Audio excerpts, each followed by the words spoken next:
दुनिया भर के बाजारों से मिले जुले और हल्के कमजोरी के हैं संकेत। और कल की उतार चढ़ाव भरे सेशन के बाद भारतीय बाजारों में आज है बुधवार के दिन ही हफ्ते की एक्सपायरी, क्योंकि कल है बाजार बंद। तो बेहद इंटरेस्टिंग ट्रेडिंग सेशन के लिए हो जाइए तैयार। स्वागत है आप सबका शेयर बाजार लाइव में। नमस्कार, मैं हूं अनिल सिंघवी।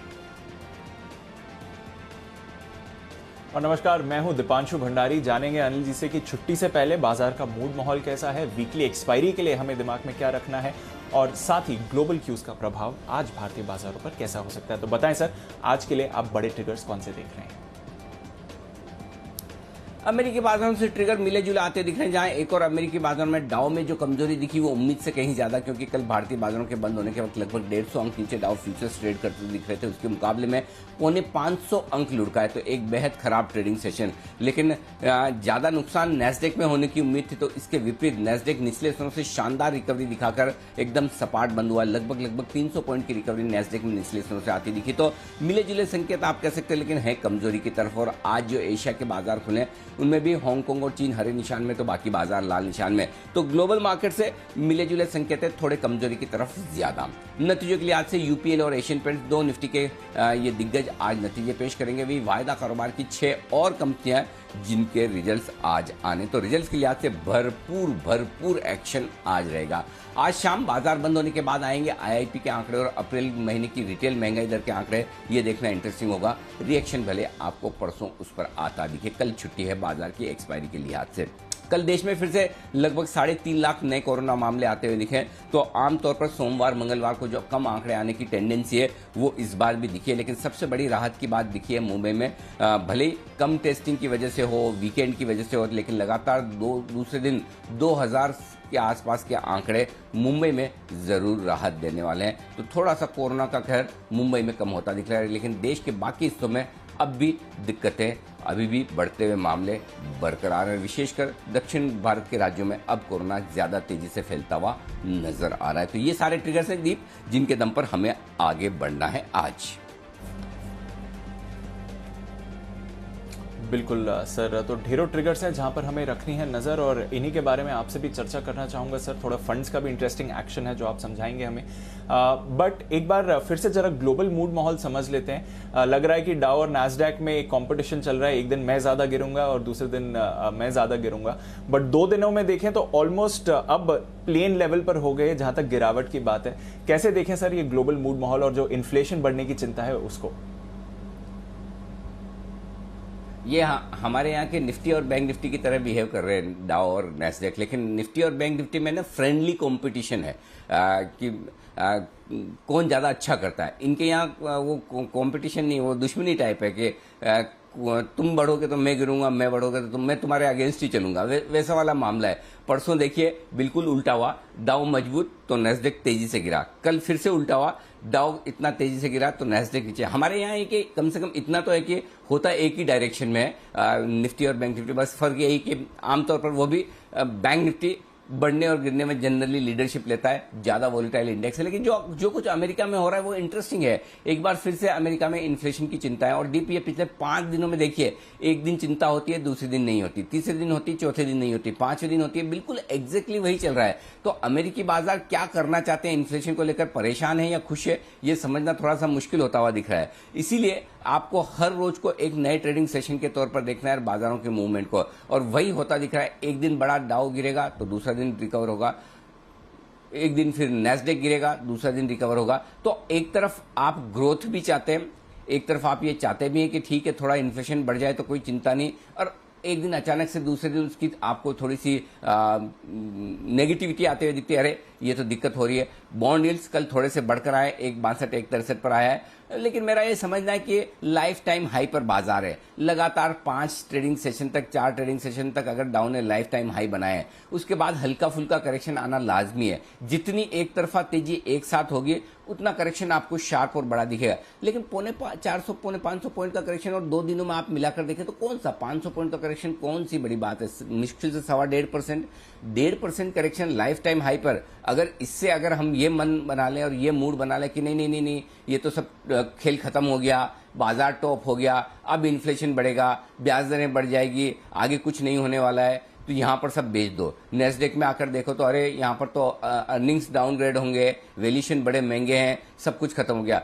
आप एक दो दिनों के करेक्शन के लिए कोई न कोई बहाना चाहिए, वो बहाना कब कौन सा होगा वो पता नहीं। यानी कि जैसे कि अगर आपको बीमार होना है तो आपको पहले जुकाम होगा, फिर बुखार आएगा, या पहले सर दर्द से आएगा, या बॉडी एक से आएगा, वो कहना मुश्किल है। लेकिन अगर आपकी तबीयत खराब होनी है तो होनी है। सिंपल चीज वैसे ही है कि अगर करेक्शन आना है तो करेक्शन का कारण कभी इन्फ्लेशन हो सकता है, करेक्शन का कारण कभी बेरोजगारी के आंकड़े हो सकते हैं, करेक्शन का कारण कभी कोई और खबर हो सकती है। तो मेरा ये समझना है कि ग्लोबल मार्केट्स में, अमेरिकी बाजारों का मैं विशेषज्ञ तो हूं नहीं, मैं अंदाज लगा सकता हूं। मेरा अंदाज ये है कि अमेरिकी बाजारों में एक हल्का फुल्का रनिंग करेक्शन है, उस करेक्शन पर वहां के बाजार रिएक्शन दे रहे हैं। तो अभी तक तो मुझे ऐसा कहीं देखकर लगता नहीं कि ग्लोबल मार्केट से आपको बहुत डरने घबराने की जरूरत है। हाँ, ये जरूर है कि आपके लिए ग्लोबल मार्केट्स में एक ही चिंता की बात है, वो ये, पहला, कल वायदा कारोबार, कल छुट्टी है और इसलिए वायदा कारोबार की आज एक्सपायरी है।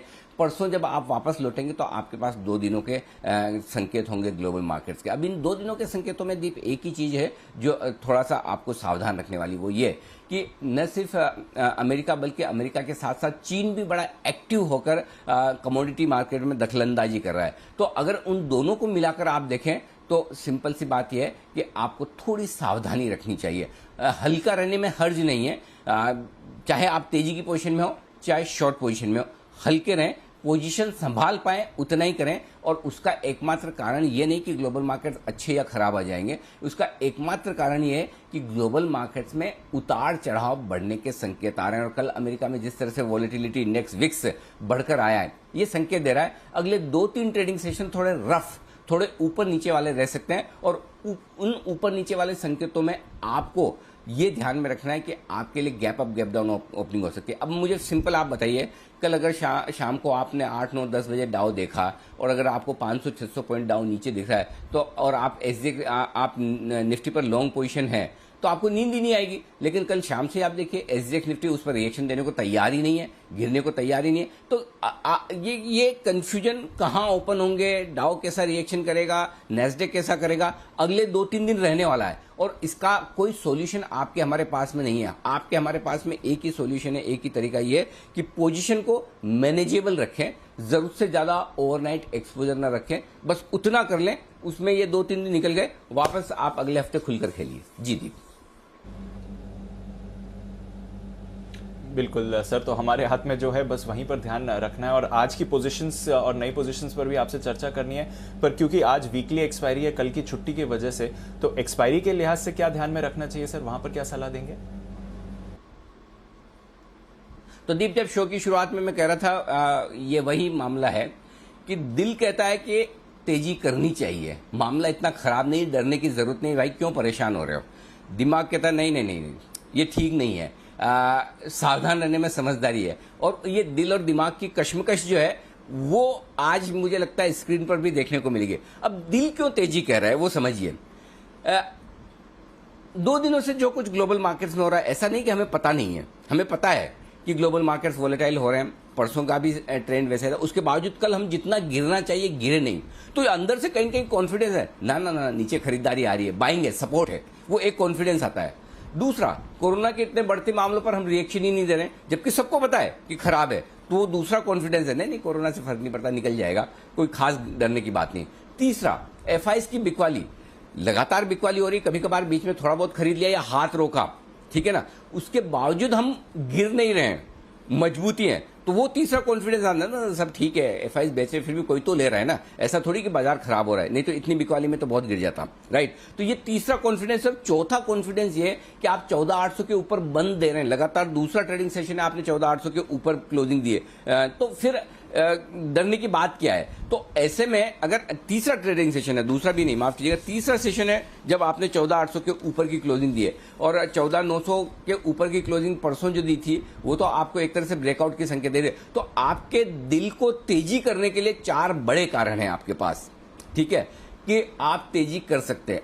अब दिमाग कुछ उल्टा कहता है, क्यों कहता है दिमाग उल्टा, क्या कहता है वो समझिए। पॉइंट सिंपल है, आप ट्रेडिंग रेंज के हायर एंड पर हैं और हायर एंड पर रुकने अटकने के लिए अगर किसी संकेत की जरूरत है तो वो अब आपके सामने है, करेक्ट।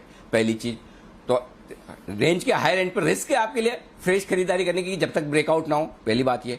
दूसरा, एफआई दबा दबा कर बेच रहे हैं और बेच बेच कर अपनी लॉन्ग पोजीशन को बहुत नीचे ले आए, जिसको मैं विस्तार से आपसे अभी बात भी करूंगा। तो इसका मतलब ये कि कुछ एफआई ऐसा देख रहे हैं जो आप और हम नहीं देख पा रहे हैं या ट्रेडर्स नहीं देख पा रहे हैं, उन्हें कुछ ज्यादा खराब लग रहा है क्या? वो आज ना लग रहा हो, कल लगे, परसों लगे, अगले हफ्ते लगे तो क्या करेंगे? तो हम उनके अगेंस्ट में कब तक और कितना जाना चाहते हैं, ये दूसरा दिमाग कहता है। तीसरा, ये कल छुट्टी है, कोरोना के आंकड़े कभी भी अचानक से कुछ खराब आ जाए, ग्लोबल मार्केट जिस तरह से चीन अब कमोडिटी मार्केट को लेकर बड़ा परेशान हो रहा है, अमेरिका के बाजार विक्स बढ़ाकर ये कह रहे हैं कि वॉलेटिलिटी और बढ़ सकती है, लाइफ टाइम हाई पर एक करेक्शन आने की संभावना हमेशा बनती है। तो ये सारे कारण ऐसे हैं जो आपके दिमाग पर हावी होते हैं। ना ना ना ना, फालतू में अनाप शनाप तेजी नहीं करना। और चौथा एक कारण ये भी कि हमारे यहाँ कई सारे कैश के स्टॉक्स में जिस तरह की तेजी बनी है कि आप कुछ भी लो, उंगली रख दो, ये 5% ऊपर जाना ही जाना है, आज नहीं तो कल 20% ऊपर होना ही है। तो इतना इजी पैसा बनाना तो स्टॉक मार्केट में कभी है नहीं और कभी हमेशा रहेगा नहीं। कुछ दिन ऐसे हो सकते हैं जो मैं कहता हूं कि साल के 12 दिन और 12 साल में एक ऐसा मौका आता है, कुंभ का मेला लगता है, वो आपके लिए ऐसा ड्रीम टाइम चल रहा है मिड कैप स्मॉल कैप शेयरों के लिए। वो कब तक चलेगा? तो इसलिए थोड़ा इस तरह की यूफोरिया में, जिसमें हर आदमी को लगे कि पैसा बनाना बड़ा आसान काम है, थोड़ा सावधान हो जाना चाहिए। तो दिमाग की सुनेंगे तो तेजी नहीं कर पाएंगे, दिल की सुनेंगे तो तेजी करने का मन करेगा। इन सब के बीच में बेहतर ये आज के सेशन को जाने दे अपने फ्लो में, लेवल्स पर फोकस करें। सपोर्ट रेंज में आएगा, खरीदेंगे, ऊपर के रेजिस्टेंस रेंज में आएगा, बेचेंगे, प्रॉफिट बुक करेंगे, क्योंकि हमें 2 दिन आगे देखने। कल का गुरुवार का जो बाजार बंद है और परसों वापस आएंगे, तो 2 दिनों की रिस्क को, और रिस्क का मतलब मेरा ये हमेशा नहीं है, आप एक चीज ध्यान रख ले, जब मैं रिस्क की बात करता हूं तो रिस्क का मतलब ये नहीं कि सिर्फ तेजी मंदी हो सकती है, रिस्क का मतलब गैप अप ओपनिंग भी हो सकती है। क्या पता 2 दिन में अमेरिकी बाजार वापस से भाग जाए, बढ़िया हो जाए, आज के डेटा अच्छा आ गया अमेरिका में और पता चला डाउ 500 पॉइंट फिर से चढ़ गया। मोमेंटम तो स्ट्रांग है, पैसा उनके पास है, तेजी का माहौल भी है, करेक्शन में खरीदारी हर बार हो रही है, इस बार क्यों ना हो, और वो भाग जाए कल, फिर हम परसों सीधा गैप से ऊपर खुले तो दोनों तरफ की रिस्क बराबर है। ऐसे में आपको हेज होकर चलना है, ओवरनाइट पोजीशन कम रखनी है और सोच समझकर रेंज के किसी एंड पर ही ट्रेड करना है, बीच में ट्रेड करने की कोशिश ना करें, आ जाने दे लेवल्स पर और उसके बाद ट्रेड करें। ये मेरी समझ से मैं बोल रहा हूं, बाकी अदरवाइज दोनों तरफ बढ़िया कश्मकश का माहौल है इस वक्त। जी दी बिल्कुल सर, तो देखते हैं कि आज दिल और दिमाग के बीच में जीत किसकी होती है। बट वीकली एक्सपायरी भी है, छुट्टी भी है, तो काफी सारे फैक्टर्स हैं जहां पर आपको रखनी है नजर। कुछ इंटरेस्टिंग फंड्स का भी डेटा है सर आपके पास, एफआईएस को लेकर भी, उस पर भी चर्चा करेंगे। पर उससे पहले आज के संकेत और किन लेवल्स पर नजर रखनी है ये बता दें सर। दीप, एक्चुअली मैं आज के लेवल के पहले उस पर चर्चा करना चाहता हूं, अगर आप इजाजत दें, क्योंकि है ना मेरे लेवल्स और कमेंट्री जो होगी ना उस पे काफी बेस्ड होगी। सो ये इंटरेस्टिंग डेटा है, तो मैं सोचता हूं पहले अगर आप कहें तो पहले उस पर बातचीत करें और उसके बाद हम लेवल्स पे जाएं, तो लेवल्स को एक अलग पर्सपेक्टिव भी रहेगा हमारे पास देखने के लिए, राइट? बिल्कुल सर, बिल्कुल बताइए सर, क्या इस बार क्या निकल कर आया एफआईएस के डेटा में, फंड्स के डेटा में, जो आपको कुछ अलग तरीके का डायरेक्शन दिखा रहा है? बहुत इंटरेस्टिंग चीज निकली है दीप। पहली चीज, एफआईएस की इंडेक्स में लॉन्ग पोजीशन घटकर आ गई है 42% पर। परसों 51% थी, कल घटकर 42% पर आ गई। एफआईएस की इंडेक्स में नेट शॉर्ट है 29%, यानी कि एफआईएस नेट लेवल पर, ये ग्रोस लेवल पर 42% लॉन्ग है, नेट लेवल पर 29% शॉर्ट है और नेट लेवल पर 21% लॉन्ग है। यानी कि जितना इंडेक्स एफआईएस ने नेट खरीद रखा है 21%, उससे ज्यादा 29% वो बेच कर बैठे हैं, यानी कि शॉर्ट साइड पर ज्यादा है, और 42% पर इंडेक्स की लॉन्ग पोजीशन आई। ये एफआईएस के डेटा के लिहाज से आप देखेंगे तो ये एफआईएस की ओवरसोल्ड पोजीशन है, और वो ओवरसोल्ड पोजीशन क्यों है वो मैं बताऊं। अभी तक पिछले साल जनवरी 2020 से लेकर हम आ गए अप्रैल में, यानी कि लगभग 15 महीनों में एक भी सीरीज की शुरुआत हमने एफआईएस के इंडेक्स लॉन्ग 42% के नीचे नहीं की है। खराब से खराब सीरीज की भी शुरुआत, ये सीरीज की शुरुआत का डेटा बता रहा हूं कि 42% से नीचे इंडेक्स लॉन्ग में हम कभी नहीं गए, जबकि बहुत मंदी का माहौल कौन सा था, वो वाला अपना मार्च और फरवरी और अप्रैल का जो 2020 का था, तब भी 42% के नीचे एफआईएस ने रोल ओवर नहीं किए इंडेक्स में अगली सीरीज के लिए। लेकिन अब इस डेटा से एक चीज है, तो इससे एक चीज ये समझ में आती है कि 40-42% के आसपास आकर एफआईएस अपनी इंडेक्स पोजीशन और घटाते नहीं है। ये सीरीज की शुरुआत के लेकर है, लेकिन हम तो सीरीज की शुरुआत के बाद हैं, एक पहली एक्सपायरी भी हो रही दूसरी एक्सपायरी भी हो रही इस महीने में, दूसरे हफ्ते की। तो हमारे लिए वो डेटा कम रिलेवेंट है। रिलेवेंट तो है, कम है। तो फिर कौन सा डेटा सबसे ज्यादा रिलेवेंट है? अब मैं ये कहूंगा कि हमारी टीम ने बहुत ही बढ़िया डेटा क्रंचिंग, स्पेशली देवांशी ने 1 जनवरी 2020 से लेकर अब तक हर रोज एफआईएस की इंडेक्स लॉन्ग पोजीशन कैसी रही है उसके ऊपर उसने मुझे डेटा निकालकर रात को सारे भेजे। पिछली बार हम 40% के आसपास, या यूं कहें कि 42% के नीचे हम एफआईएस की इंडेक्स लॉन्ग पोजीशन में 30 अक्टूबर को गए थे। 30 अक्टूबर से आज हम मई में, यानी कि 6 महीनों के लोएस्ट लेवल पर एफआईएस के इंडेक्स लॉन्ग पोजीशन है। अब या तो एफआईएस ये मान के चल रहे हैं कि भाई फरवरी और मार्च 2020 वापस आने वाला है, नहीं लेना है, नहीं लेना टाइप का माहौल, तब तो इतना बेच के बैठे, समझ में आता है। लेकिन ग्लोबल मार्केट तो वैसा कहीं दिखा नहीं रहे कि आप पिछले साल जैसे माहौल में जा रहे हैं। तो फिर एफआईएस के जो इंडेक्स लॉन्ग पोजीशन है वो लोएस्ट लेवल पर है 6 महीने के, और अगर वो लोएस्ट लेवल पर है तो मेरा ये समझना है कि वो शॉर्ट है, ओवरसोल्ड है। यहां से जरूरत से ज्यादा बेचेंगे नहीं। इनफैक्ट यहां से शॉर्ट कवरिंग, फ्रेश खरीदारी एफआईएस की तरफ से आनी चाहिए। एक चीज है। दूसरी चीज, पिछले 15 महीनों में दीप एक और चीज बताऊंगा, जब जब एफआईएस की लॉन्ग पोजीशन इंडेक्स में 42% के नीचे लगातार कभी भी 3 दिन से ज्यादा 42% के नीचे नहीं रही, 3 दिन के, उसके बाद तुरंत खरीदारी आ जाती है और वो लॉन्ग पोजीशन। तो अगले आपको 1 या 2 ट्रेडिंग सेशन, यानी कि ज्यादा से ज्यादा आपको शुक्रवार तक ही संभालना है। जो कुछ अगर बाजार में खराब होना है तो आज और शुक्रवार को हो जाएगा, उसके बाद एफआईएस की लॉन्ग पोजीशन वापस बनना शुरू होगी। लेकिन क्या एफआईएस 40% के नीचे लॉन्ग पोजीशन पर नहीं जाते? इसका मानना होगा गलत। क्यों? क्योंकि कुछ समय ऐसा रहा है जहां एफआईएस की लॉन्ग पोजीशन बहुत घटकर भी आई है, 20% के नीचे भी गई, लेकिन वो एकदम एक्सेप्शनल पीरियड था फरवरी मार्च वाला पिछले साल का। तब जरूर 27 जनवरी से लेकर 19 मार्च के बीच में एफआईएस की पोजीशन लगातार 40% के नीचे रही। अब अगर आपको यह लगता है कि पिछला फरवरी मार्च वापस से अभी आ रहा है और तब तो एफआईएस 20% भी आ जाए, 17% भी आ जाए, तो कोई बड़ी बात नहीं, हो सकता है। लेकिन मैं ऐसा नहीं देख रहा हूं, और आप अगर ऐसा देख रहे हैं तो फिर आपका कॉल अलग हो सकता है एफआईएस की लॉन्ग पोजीशन पर। मेरा कॉल ये है कि वो पिछले साल जैसा मामला नहीं है, नहीं वो लेवल्स आएंगे, नहीं उस तरह की बिकवाली आएगी। तो उस लिहाज से मुझे लगता है एफआईएस की तरफ से लॉन्ग पोजीशन कवर करने का वक्त आ रहा है, जो आज या अगले 1-2 ट्रेडिंग सेशन में आपको आते हुए दिख सकता है। तो मेरे लिए आज अगर तेजी होनी है निचले स्तरों से, तो सबसे बड़ा ट्रिगर यह है कि एफआईएस ओवरसोल्ड हैं, जरूरत से ज्यादा बेचकर बैठे हैं। बस ये एक डेटा है जो बहुत इंटरेस्टिंग है। इसको दिन में हम और विस्तार से इस पर लिंक करके भी आपको बताएंगे। लेकिन फिलहाल एक चीज समझ लीजिए कि ये बहुत बढ़िया। अच्छा, एक चीज और बताऊं दीप, एक और इंटरेस्टिंग डेटा है। पिछली बार जब 30 अक्टूबर को आखिरी बार जब एफआईएस की इंडेक्स लॉन्ग पोजीशन 40% पर पहुंची थी, अगले 7 दिनों में 40% से वो 75% पे पहुंचे हैं। इससे आप अंदाजा लगा सकते हैं कि ओवरसोल्ड होने के बाद एफआईएस 1 या 2 दिनों में ही मूड कैसे बदलते हैं। तो अब आपको क्या चाहिए?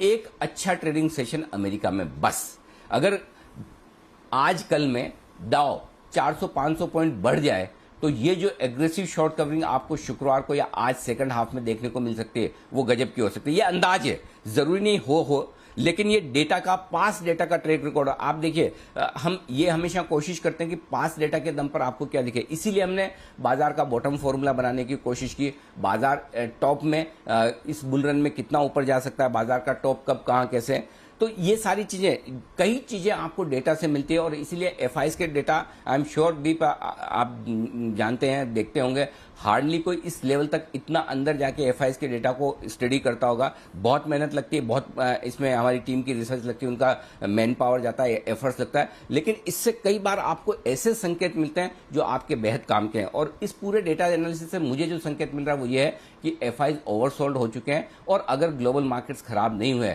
तो उनकी तरफ से एग्रेसिव शॉर्ट कवरिंग कभी भी आने की तैयारी में अगले 2 से 3 ट्रेडिंग सेशन में। जी दीप। बिल्कुल, तो ये एक अच्छा संकेत मान सकते हैं कि एफआईएस की ओवरसोल्ड पोजीशन से बाजार अब शॉर्ट कवरिंग के लिए तैयार हो सकते हैं। और वैसे भी रिकॉर्ड हाई से बस 600-650 पॉइंट्स ही दूर है भारतीय बाजार। तो देखते हैं किस तरह का एक्शन अब यहां से बनते हुए दिख सकता है। चलिए सर, एफआईएस की तरफ से तो ये इंटरेस्टिंग डेटा एनालिसिस आपने हमारे लिए की है, इसका बाजार पर क्या प्रभाव पड़ेगा और आज के लिए संकेत क्या है?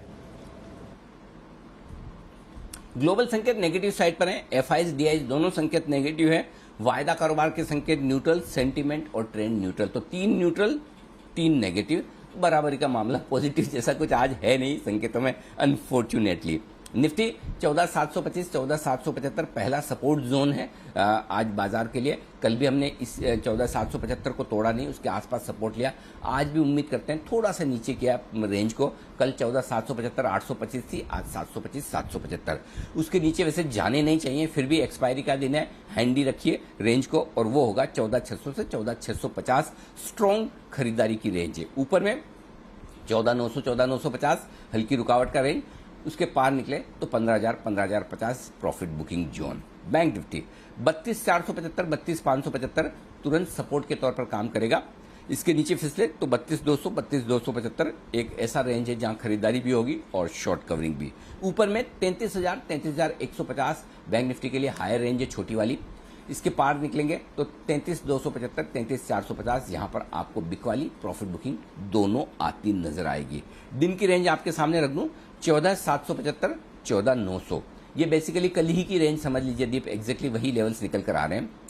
14,725 14,950 मीडियम रेंज है, और साथ ही 14,635 15,000 ये दिन की बड़ी रेंज आप लेकर चल सकते हैं। ओके, अब आइए बैंक निफ्टी 32,575 33,150 दिन की आपके लिए ये रेंज है छोटी वाली। 32,475 33,725 सॉरी 32,475 33,275 ये दिन की मीडियम रेंज है। ज्यादा संभावना है कि हम इसी रेंज से काम चला लें।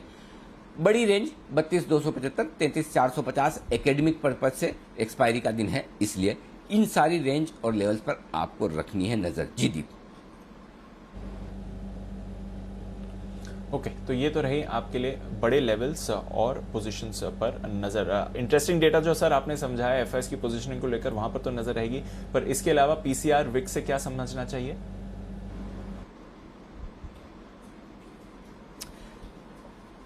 देखिए एफआईएस की इंडेक्स लॉन्ग पोजीशन 51% से 42% आ गई, हम डिस्कस कर ही चुके हैं। पुट कॉल रेशियो 1.27 पे कंफर्टेबल है।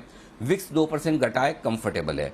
लॉन्ग पोजीशन आपकी है तो 14,700 आपका स्टॉप लॉस होगा, डे ट्रेडर्स के लिए भी और पोजिशनल ट्रेडर्स के लिए भी। अगर डे ट्रेडर्स को छोटा स्टॉप लॉस रखना है तो कल के लो का रख लें 14,770 का, लेकिन सही प्रॉपर स्टॉप लॉस 14,700 निकल कर आता है।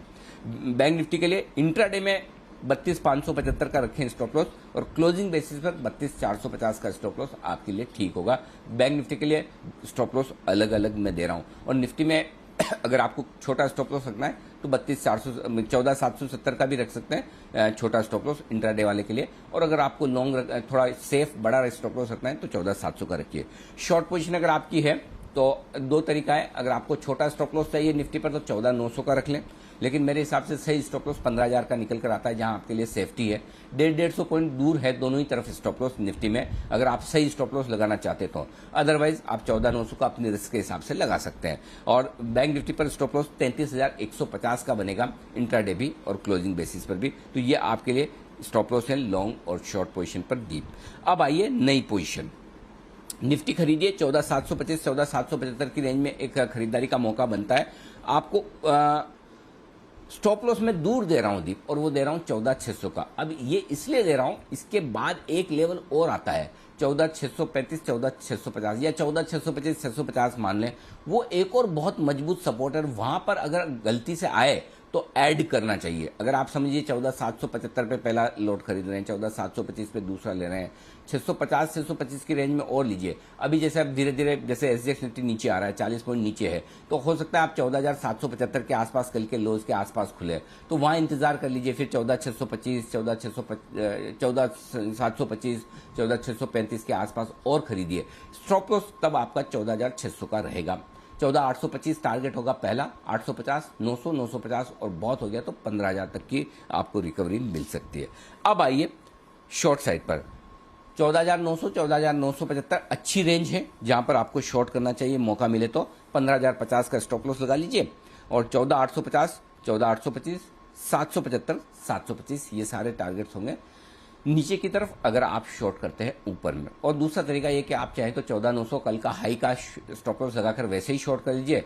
14,775, 725, 650, 625 तक के टारगेट आपको वैसे आते हुए दिखेंगे अगर आपको एग्रेसिवली ट्रेड करना है तो। देखते हैं लेकिन कितना गैप से खुलता है, कहाँ खुलता है, उसके बेसिस पर हम डिसाइड करेंगे। अब आइए बैंक निफ्टी 32,475, 32,675 की रेंज में एक मौका देख सकते हैं आप खरीदारी करने का, और स्ट्रिक्ट स्टॉप लॉस आपका 32,400 का होना चाहिए। जो ज्यादा कंफर्टेबल रेंज है खरीदारी करने की वो 32,200, 32,300 के आसपास आती है। अब पता नहीं वहां तक पहुंचेगा नहीं पहुंचेगा, तो ये रेंज भी ठीक है एक बार मौका देखने के लिए। अगर इस रेंज में खरीद रहे हैं तो स्टॉप लॉस स्ट्रिक्ट आपका 32,400 का होगा। नीचे में खरीद रहे हैं तो 32,200, 300 की रेंज में भी ले सकते हैं। 32,775, 875, 975, 33,150, 33,250 और 33,450 ये फाइनल टारगेट है बैंक निफ्टी के लिए ऊपर की तरफ। अब जो लोग शॉर्ट करना चाहते हैं, अब मौका आपको मिले तो ऊपर के लेवल पे शॉर्ट जरूर कीजिए, और वो लेवल होगा आपका 33,250, 33,450। अब मुझे नहीं पता आज के माहौल में आएगा नहीं आएगा, मैंने रेंज इसलिए दी है ताकि अगर आए मौका तो आप तैयार रहें। आज मैं इसलिए बोलूँगा आप रेंज के किसी एक छोर पर आने दीजिए, तब आपको ट्रेड लेना है तो रेंज के छोर पे आने दीजिए तब लीजिएगा। तो अगर गलती से रिकवरी आए, ऊपर आ जाए, मौका मिले तो वहां पर जरूर शॉर्ट कीजिएगा। और शॉर्ट करने के लिए आपका स्टॉप लॉस होगा 33,550 का, 33,175, 33,025, 32,875, 32,775, 32,725 और 32,675 ये है आपके लिए लेवल्स जिस पर आपको फोकस करना है शॉर्ट साइड पर। जी दीप। ओके तो ये है आपके लिए आज के लेवल्स, और ढेरों लेवल्स निकल कर आ रहे हैं। रेंज को आपको रिस्पेक्ट करना है, दोनों तरफ के मौके मिलेंगे, उसका फायदा भी उठाना है। बैन लिस्ट की बात करें सर तो नया आया है बैन में कैनरा बैंक, और 3 स्टॉक्स ऑलरेडी बैन में है, सन टीवी, नाल्को और पीएनबी, तो एडिशन आपको होते हुए दिख रहा है। अच्छा सर अब बताएं फंड्स के डेटा से क्या समझना चाहिए और वायदा कारोबार के हिसाब से कौन से इंपॉर्टेंट लेवल्स हैं आज के लिए? फंड में दीप देखिए कैश के डेटा उतने खराब नहीं है, एफआई ने मुश्किल थोड़ा ही बेचा है, ज्यादा नहीं है। 336 करोड़ की बिकवाली कोई खास बड़ी नहीं है, लेकिन स्टॉक्स और इंडेक्स दबाकर बेचे। 2220 करोड़ के इंडेक्स की बिकवाली बहुत ज्यादा है, और बहुत ज्यादा में प्रॉब्लम क्या है, शॉर्ट पोजीशन बनाई है। ऐसा नहीं कि उनकी लॉन्ग पोजीशन उन्होंने कम की है, लॉन्ग पोजीशन भी कम की है, लेकिन वो थोड़ी है, शॉर्ट बहुत बनाए हैं। जबरदस्त शॉर्ट किया कल एफआई ने इंडेक्स, लॉन्ग पोजीशन इंडेक्स में 2220 करोड़ की बिकवाली बहुत ज्यादा है।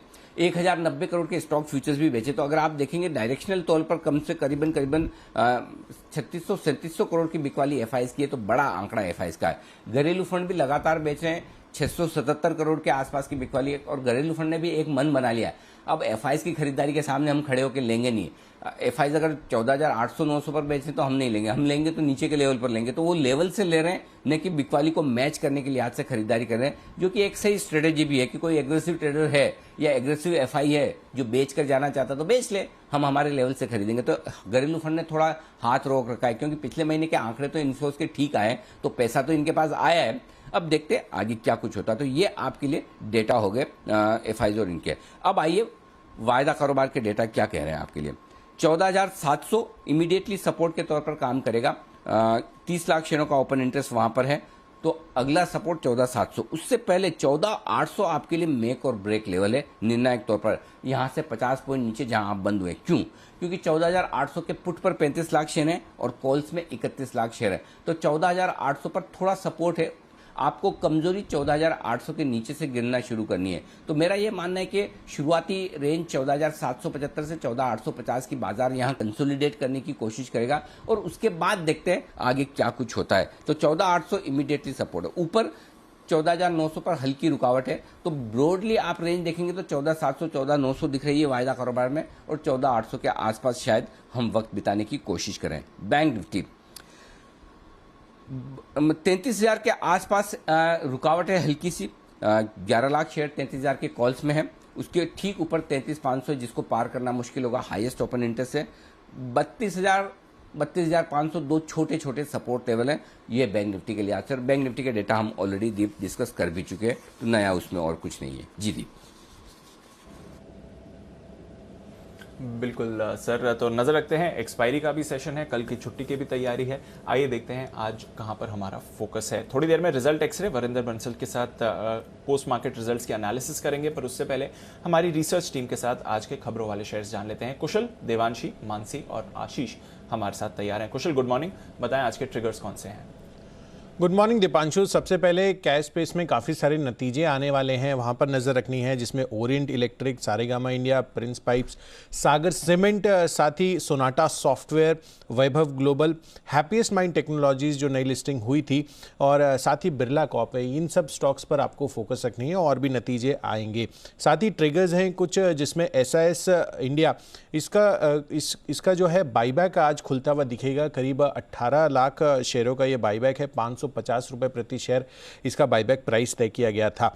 साथ ही स्पार्क यहाँ पर भी नजर रखिए, क्योंकि इक्विटी और वारंट के जरिए पूंजी जुटाने पर आज बोर्ड बैठक होने वाली है, तो देखना होगा कि आज जो इनका बोर्ड है वो क्या डिसाइड करता है। इनफैक्ट यहाँ पर प्राइस बैंड रिविजन्स भी होते हुए दिखे हैं काफ़ी सारे स्टॉक्स में, जहाँ पर 10% से घटाकर 5% किया गया है एंजल ब्रोकिंग और ट्राइडेंट जैसे स्टॉक्स में। साथ ही इगरशी मोटर्स, यहाँ पर भी प्राइस बैंड 20% से घटाकर अब 10% कर दिया गया है। तो ये मेरी तरफ से अभी अपडेट है। ओके, तो कुछ अहम ट्रिगर्स, प्राइस बैंड रिविजन्स भी जहां पर हमें रखेंगे है नजर। देवांशी, गुड मॉर्निंग, बताएं आज के कुछ पोस्ट मार्केट अर्निंग्स आपके पास कौन सी हैं?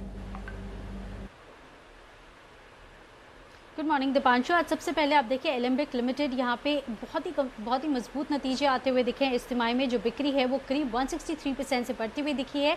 इसके अलावा जो कामकाजी मुनाफा है वो इस बार 4 करोड़ पे आता हुआ दिखा है, जो पिछले साल घाटे में था, और मार्जिन्स जो हैं वो भी 14% पे आते हुए दिखे हैं। मुनाफा इस बार आप देखिए 4 करोड़ पे आता हुआ दिखा है।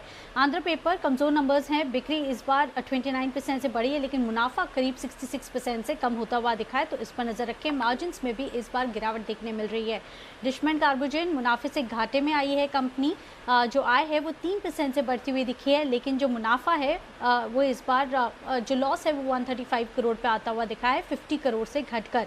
इसके अलावा हुतामाकी इंडिया, इस पर भी नजर रखिए, जहाँ पे जो कुल बिक्री है वो करीब 9% से बढ़ती हुई दिखी है, लेकिन मार्जिन्स कम हुए हैं, और साथ ही जो मुनाफा है वो भी 41% तक कम होता हुआ दिखा है, तो कमज़ोर नंबर्स है। साथ ही matrimony.com, यहाँ पे मजबूत नंबर्स इस बार आते हुए दिखे हैं। अब देखिए जो बिक्री है करीब 7% बढ़ी है, कामकाजी मुनाफा 30% से ज़्यादा बढ़ा है, मार्जिन्स इस बार 13% से बढ़कर 16% पे आते हुए दिखे हैं, और साथ ही जो मुनाफा है उसमें भी करीब 42% तक का अपसाइड आता हुआ दिखा है। 3.5 रुपये का फाइनल डिविडेंड का ऐलान भी कंपनी ने किया है, तो इस पर भी आपको नज़र रखनी है। ओके, तो ये है आपके लिए कुछ पोस्ट मार्केट नतीजे जहां पर आपको रखनी है नजर। मानसी, गुड मॉर्निंग, बताएं MSCI ने क्या बदलाव किए हैं, और साथ ही कुछ और खबरें जो आपके पास हैं। बिल्कुल, गुड मॉर्निंग दीपांशु।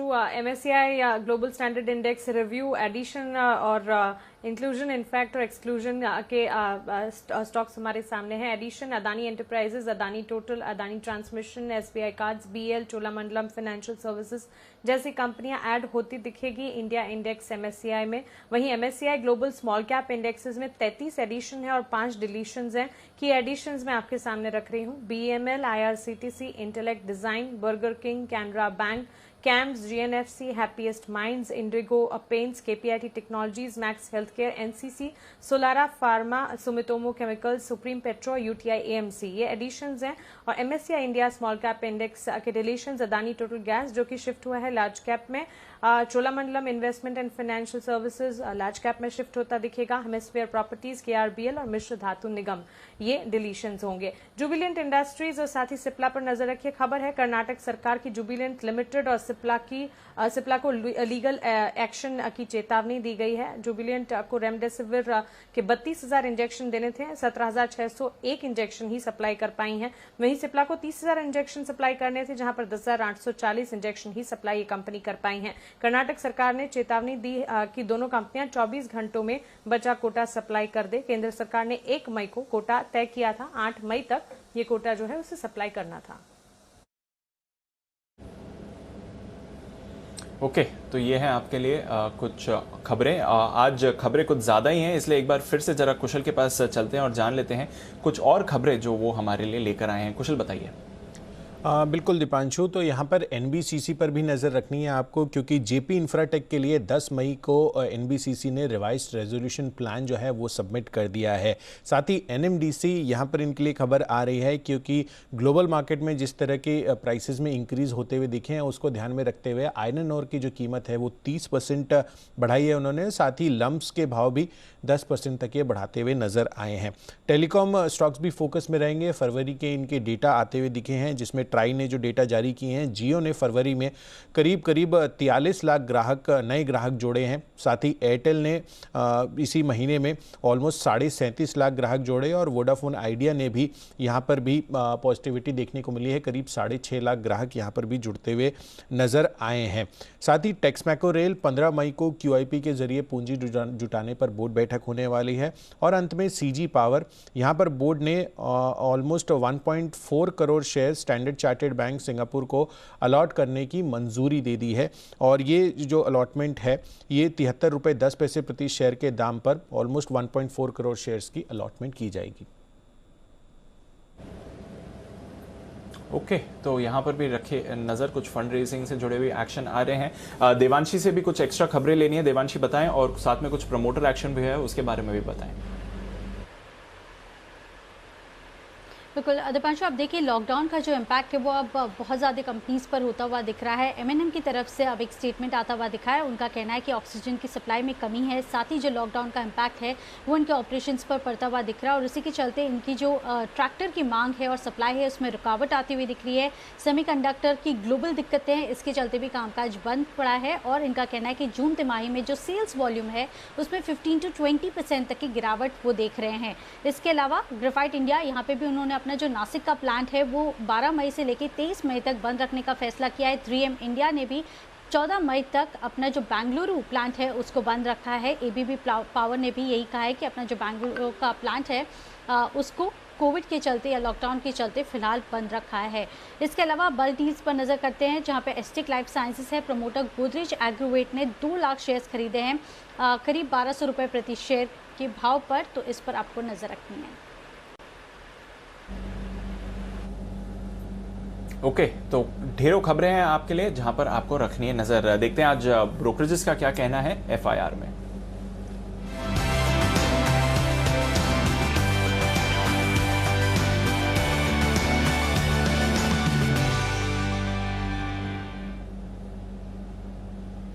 मॉर्निंग आशीष, बताएं क्या कह रही हैं आज के ब्रोकरेजेस।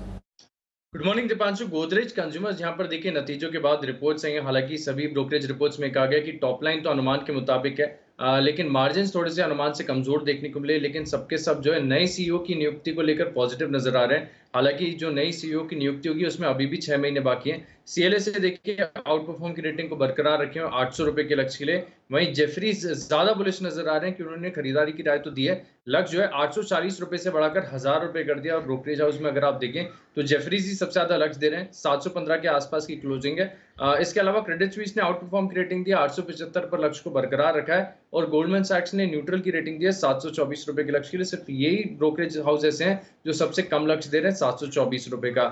इसके अलावा सीमेंस लिमिटेड, यहाँ पर नतीजे तो बढ़िया देखने को मिले, लेकिन आयरोनिकली मैक्वायरी ने जो है कोई भी टारगेट प्राइस या रेटिंग में बिल्कुल भी बदलाव नहीं किया है। 1520 रुपए जो है लक्ष्य को बरकरार रखा है, और अंडर परफॉर्म की रेटिंग दी है करीब 1950 रुपए के आसपास की जो है कल की क्लोजिंग है। KEC इंटरनेशनल नतीजों के बाद ब्रोकरेज हाउस मैक्वायरी की रिपोर्ट आई है, आउट परफॉर्म की रेटिंग को बरकरार रखा है 405 रुपए के लक्ष्य के लिए। और अंत में नोमेरा, यहाँ पर भी नजर रखनी होगी क्योंकि इन्होंने भी खरीदारी की राय दी और लक्ष्य करीब 435 रुपए का दिया है, 380 के आसपास की कल की क्लोजिंग है। ओके, तो ये है रिपोर्ट्स जो आज नतीजों के दम पर आई हैं ब्रोकरेजेस की तरफ से। इन पर रहेगा एक्शन रहेगा नतीजों पर भी, और वक्त है वरिंदर रिजल्ट एक्सरे का।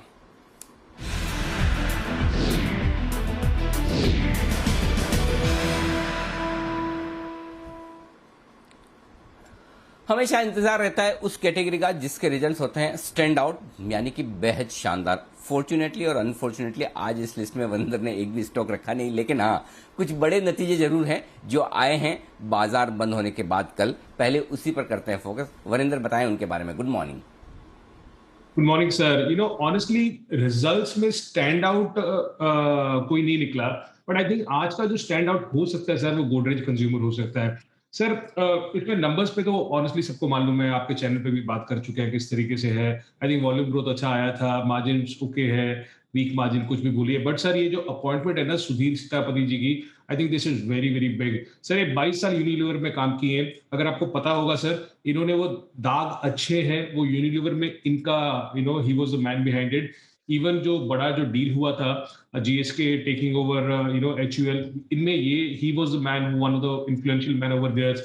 ही is not a small guy sir. मगर हमने देखा है एफएमसीजी में जब जब ये बड़े अच्छे लोग आए हैं कि how rerating has happened in some of the companies, चाहे वो जुबिलेंट हो, चाहे वो और कंपनीज हो। सो आज इसको 35 टाइम का अर्निंग्स मल्टीपल मिलता है सर। और बड़ी जो लार्ज कंपनीज है एफएमसीजी में, उनको 50-45 टाइम का मल्टीपल मिलता है। I personally think that now people will look seriously at this company, especially this appointment of Sudhir Sitapati ji. I think Nisa Godrej has done very very well, getting him. Siemens के number sir आपको दिखेंगे कि बहुत अच्छे हैं। Of course जो EBITDA है वो 30% हायर देन एक्सपेक्टेशन है सर। सर मेरे only one issue with me is that जो सेल्स है, सेल्स में मैं उतना बढ़ोतरी नहीं देख रहा हूँ जितना एक्सपेक्टेड था। और अगर एबिटा जो 30% हायर दिख रहा है, उसमें आप अगर नीचे जाएंगे तो पता चलेगा एम्प्लॉय कॉस्ट 15% डाउन है, अदर एक्सपेंसेस 37% डाउन है। सो बिकॉज इतना मजबूती से कॉस्ट कटिंग हुआ, इसलिए आपने देखा कि ये एबिटा इसलिए हायर है। I would like to see कि हाँ भी किस तरीके से सेल्स में ज्यादा इंप्रूवमेंट होगी। ऑर्डर इनफ्लो हमने सोचा था कि हाँ भी 3,100 3,200 करोड़ का इनफ्लो होगा इस क्वार्टर पे, 3,300 करोड़ का हुआ, सो वो भी इनलाइन था। सस्ता स्टॉक नहीं है सर, 50 टाइम पे ट्रेड करता है next year earnings. But as I said, अगर बिग वंस में मैं देखूं तो I will certainly put Godrej Consumer, not because of results, because of Sudhir Sitapati. Okay और गोदरेज कंज्यूमर का मैनेजमेंट होगा दोपहर में 12 बजे हमारे साथ कॉर्पोरेट रडार में। नतीजों पर विस्तार से बातचीत आप सुन पाएंगे और आपको एक अंदाजा भी लगेगा कि आगे के लिए गोदरेज कंज्यूमर की राह कैसी है। तो ये दो बड़े दिग्गज नतीजे कल बाजार बंद होने के बाद आने वाले हैं। अच्छे नतीजे और साथ ही वैल्यूएशंस भी ठीक, यानी कि इन्वेस्टमेंट ग्रेड स्टॉक। बताएं वरिंदर, इसमें है कुछ स्टॉक आज? है सर, थोड़े सुस्त स्टॉक्स हैं, बट आई थिंक सुस्त में ही पैसा बना है, बोरिंग में ही पैसा बना है हमारा। तो पावर स्टॉक्स या फिर आप बोलिए capital good stocks, Kalpataru power और केएसी, तो इनके नंबर्स अच्छे आ रहे हैं सर। कोई तोड़-फोड़ नहीं बोलूंगा, but good and steady numbers आ रहे हैं। कल्पतरू के नंबर्स देखिए सर, 4,000 करोड़ का सेल्स कंपेयर टू 3,500 करोड़ का sales. EBITDA 455 crore versus 390 crore और 312 crore Y and Y, very good improvement. Margins almost unchange रहे हैं quarter and quarter, Y and Y around 2% का अच्छा रहा है। और सर 10 टाइम टीटीएम ईपीएस पे ट्रेड करता है, 10 टाइम टीटीएम मतलब जो ट्रेलिंग है उस पर ट्रेड करता है। तो पावर स्टॉक्स में आपको पता उतना फ्रेंजी नहीं हो रहा अभी, but this is one stable company जहां पे नंबर्स अच्छे थे और वैल्यूएशन रीजनेबल है। केईसी सर, मगर it's good to see how some of the segments are picking up, railway specially जहां पे 39-40% रेवेन्यू ऊपर आया। आई थिंक एबिटा 8% आया sir, compare to what on the street जो मैं पढ़ रहा था 7.5% का एबिटा एक्सपेक्टेशन था। तो आपको नंबर्स कुछ भी दिखेंगे वाई और क्यूएनबी, बट आई थिंक एक्सपेक्टेशन से इसके नंबर ज्यादा अच्छे हैं। और अच्छा बात क्या हो रहा है सर कि ऑर्डर इनफ्लोज बढ़ रहे हैं। तो क्वार्टर 4 में जो इनफ्लोज हुआ, ऑर्डर इनफ्लोज हुआ, उसके कारण FY21 का जो ऑर्डर इनफ्लो नंबर है वो FY20 से ज्यादा बढ़ गया है। सो इस सेगमेंट में धीरे धीरे से काम हो रहा है सर। ये कोई ऐसी सेगमेंट नहीं है कि बहुत जल्दी से, जैसे इस तरीके से कमोडिटीज में होता है वैसा हो जाएगा। 11-12 टाइम FY23 पे ट्रेड करता है स्टॉक, तो वैल्यूएशंस भी रीजनेबल है। So strong stable study numbers from this Kalpataru and KEC. Okay ये अच्छे स्टॉक्स हैं, लेकिन कुछ और रिजल्ट्स अच्छे भी हैं, लेकिन वैल्यूएशंस हैं महंगे। खास तौर से जो कम लिक्विड वाली कंपनियां हैं, एमएनसी टाइप की कंपनियां, उस लिस्ट में कौन से स्टॉक्स हैं आज? Sir Linde India, BASF, clearly Linde आप देखिए सर कि आप पैट में देखिए, बिकॉज पैट में एक एक्स्ट्राऑर्डिनरी आइटम है, 300 करोड़ का एक्स्ट्राऑर्डिनरी आइटम है, तो उसको मत ही देखिए, बिकॉज अगर वो देखेंगे तो आपको बहुत अच्छे नंबर दिखेंगे सर। तो लिंडे अपने को पता था सर कि ये क्वार्टर एंड क्वार्टर तो बहुत, वाई एंड वाई तो बहुत ही अच्छा आएगा, बिकॉज आपको मालूम है कि इस क्वार्टर, लास्ट क्वार्टर और उससे पहले क्वार्टर क्या कुछ हुआ। तो I will not like to compare these earnings Y and Y, because we know कि हाँ भी there has been a huge jump up in terms of gas and all. अगर आप क्वार्टर देखेंगे तो सर तो नंबर्स नीचे आए हैं, 440 crore versus 475 crore quarter. EBITDA 130 crore versus 130 crore, ये मार्जिन 30% के आसपास आए हैं। और पैट जैसे मैंने बोला उसमें 300 करोड़ का एक्सेप्शनल गेन है। सस्ता स्टॉक नहीं है सर, 42-44 टाइम्स FY23 पे ट्रेड कर रहा है, कोई सस्ता स्टॉक नहीं है, but yes it's a fancy stock, तो कुछ भी हो सकता है। BASF India again sir, I will say numbers were good Y on Y, quarter quarter फिर भी थोड़ा डिप था, तो नंबर्स ओके है। वैल्यूएशंस एक्सपेंसिव है इसके, स्टेडी हो रहा है, ग्रोथ हो रहा है। I was happy to see कि सेल्स में बढ़ोतरी हुई, sales 2800 crore versus 2500 crore quarter quarter, Y on Y तो बहुत ही अच्छा था। बट एबिटा में डिप आया sir, 220 crore versus 240 crore quarter quarter. So numbers are okay, but 37-38 times TTM EPS पे ट्रेड करता है, उतना एक्सपेंसिव स्टॉक नहीं है जितने दूसरे एमएनसी कंपनीज है, but okay numbers from good results from बस ऑफ इंडिया। ओके, तो ये आपके लिए नंबर्स ठीक है, वैल्यूएशन में से है। कमजोर नतीजों की list clearly sir, again and again मैं आपके चैनल पे मेरे ख्याल में आई डोंट नो कितनी बार बोला है, महिंद्रा ईपीसी हम लोगों ने कितनी बार बात की है। और आई रिमेंबर जब हम बजट करते हैं सर, उसमें तो ज्यादा लोग एक्साइटेड हो जाते हैं महिंद्रा ईपीसी के कारण की इरिगेशन कंपनी है, क्या हो जाए क्या नहीं हो जाएगा।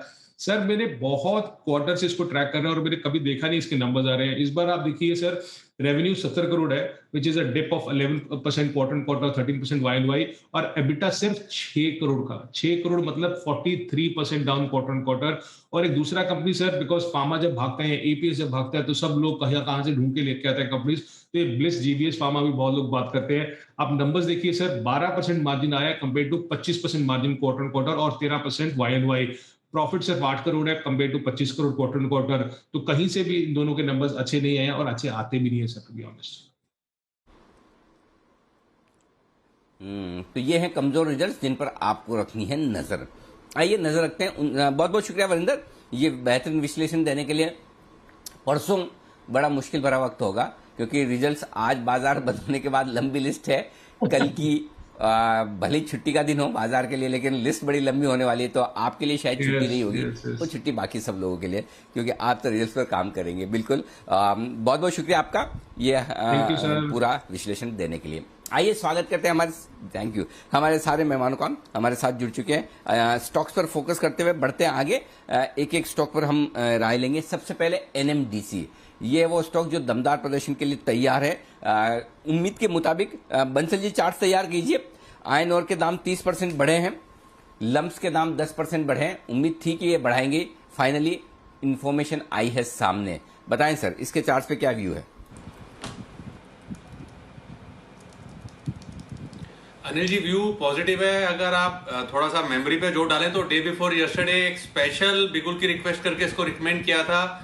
196 की क्लोजिंग है और बार बार ये चीज रिपीट कर रहा हूं कि 197, 198 2014 के हाईज हैं। इस ब्रेकआउट के बाद 300 रुपीज की जर्नी स्टॉक में शुरू होती है, तो जिन्होंने लिया हुआ है होल्ड करें, करेक्शंस पे बाय करें, और एक बार इन लेवल्स के ऊपर डिसाइसिवली क्लोजिंग देगा तो काफी तेज गति से स्टॉक ये भागेगा। तो खरीदारी की राय है एनएमडीसी पर।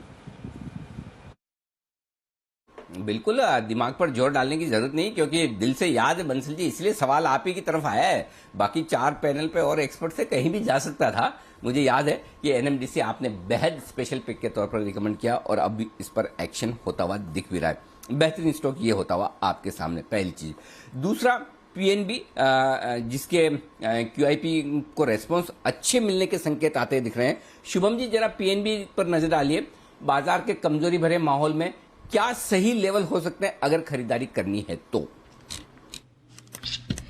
गुड मॉर्निंग अनिल जी। पीएनबी पे अगर हम देखें तो शॉर्ट टर्म जो लेवल है जहां पे एक अच्छा सपोर्ट देखने को मिल सकता है वो 33 रुपये तक के आसपास का लेवल है, जो कि हमने कल भी देखा कि कल उस लेवल के आसपास रिटेस्ट करके वहां से एक स्ट्रॉन्ग बाउंस बैक देखने को मिला।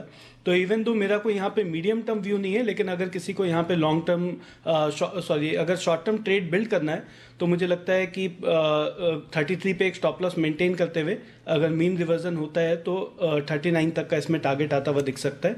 तो ये 2 अहम लेवल होंगे पीएनबी के लिए। स्पार्क, SPARC, सन pharma advance research. Sachin ji, इसके चार्ट देखिए।